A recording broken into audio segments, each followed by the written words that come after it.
I work with sexuality because for me it touches on very, very deep things around our humanity. Sexuality is one of, if not the most suppressed part of a human being. Socially, culturally, within the family context, and also within religion, we hide away the topic more often than not of sexuality. And this is something that has created a massive disconnect to our own self and actually the sensitivity and empathy towards other people's experience with their sexuality and their body. I was working with children in China last year, 3-year-old children, and something that really inspired me and woke me up to our relationship to our sexuality, much more than what I thought that I knew, was that we are very conditioned around our sexuality.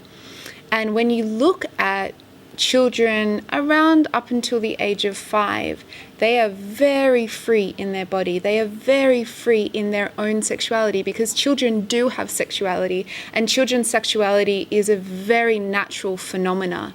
This is something that is also shamed in the developmental process of children, and that's a whole nother topic on itself that I'm also passionate about.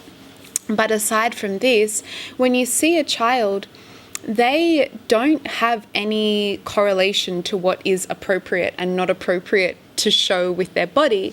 You see little girls or little boys rolling around naked, spreading their legs open, touching themselves, all of these different expressions in a very free, uninhibited way. Now, what happened to that?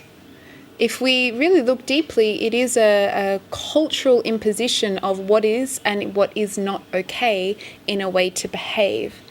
Now, I'm not saying that, we should all be walking around free and naked. I believe that we should be, but of course, due to hygiene or certain environments, maybe clothing helps protect us a little bit, obviously, especially in cold environments.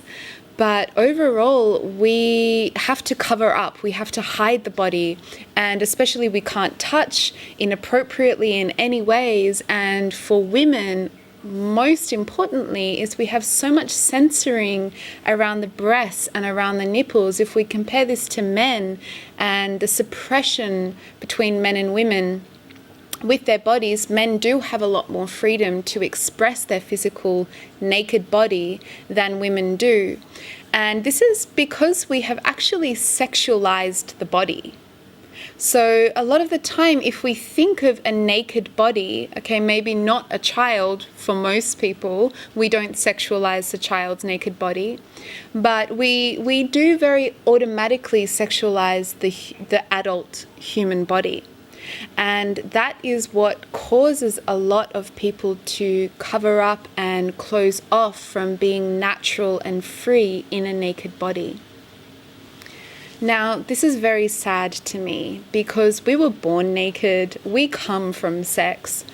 Sex is the most natural thing in the world. Every species on this planet Earth encounters in that type of engagement. Yet we carry so much shame and guilt and hiding and suppression around our body and sexuality, which causes a very big disconnect to the totality of our being.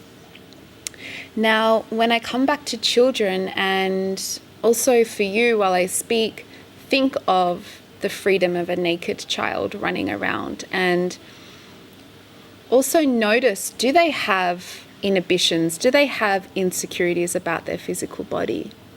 And if we do have inhibitions and insecurities as an adult towards our physical body, naked physical body, or our sexuality, where exactly is that coming from?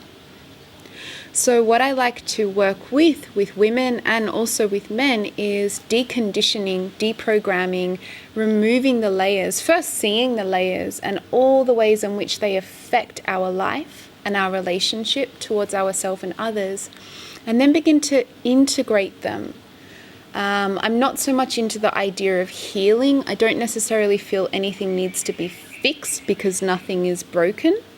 But it is more becoming aware of and integrating the things that we're not aware of back into our field of awareness, and starting to reclaim who we are naturally and authentically, not only in our sexuality, but within our whole makeup as a human being. And then seeing, how am I in the world when I express from a place of natural authenticity, as opposed to conditioning and programming that's come and imposed itself on me from the outside, which we all experience. So when we do sessions together or retreats or workshops, whatever space I'm facilitating, this is the number one backdrop and foundation in which I am holding space from, is who are you without all the stories and narratives that we are carrying? Because we are free, and we were free to begin with, and it's just a matter of finding the right map and the tools to discover that freedom that is already always there.